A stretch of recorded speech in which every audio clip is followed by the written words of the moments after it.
Today's the day we're gonna find out if we need a surgery, if we still need the brace, or if we can live free from the brace. Are 1200 hours of bracing enough? No. The hip brace is staying. Look, I want to focus on the positives here.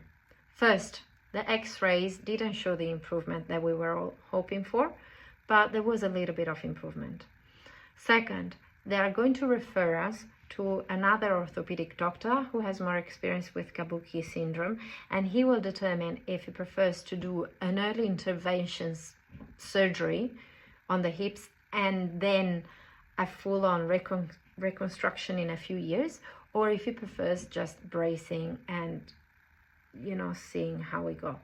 That is good because this doctor is very busy and we're possibly facing a follow-up in 6 to 12 months, which means there's no urgency of operating her right now, which means she's not gonna have her hip surgery in the next 6 months, which is good. Another good is that, as the doctor pointed out, it's beautiful to see that she's walking with this brace a lot, possibly even running, but she has not had any subluxation just yet, which is good. This brace is sort of a guardian angel. It's keeping the hips stable and preventing any further complications. Life with this brace is not getting any easier because she's getting heavier. It's harder and harder to lift her, to handle her, especially getting in and out the car is really complicated. But I also want to remind myself that there are so many other families around the world that are experiencing much, much worse.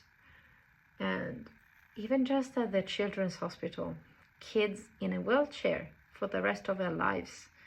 So I really want to remind myself how lucky we are, and I'm grateful. And you know what? I'm not gonna give up, because the tube feeding journey was given to us. They promised us she would need a gastrostomy, and she did not have the peg inserted. I know she is gonna need hip surgeries, but I'm not giving up, not right now. I'm just gonna buy her as much time as I can. I'm not giving up.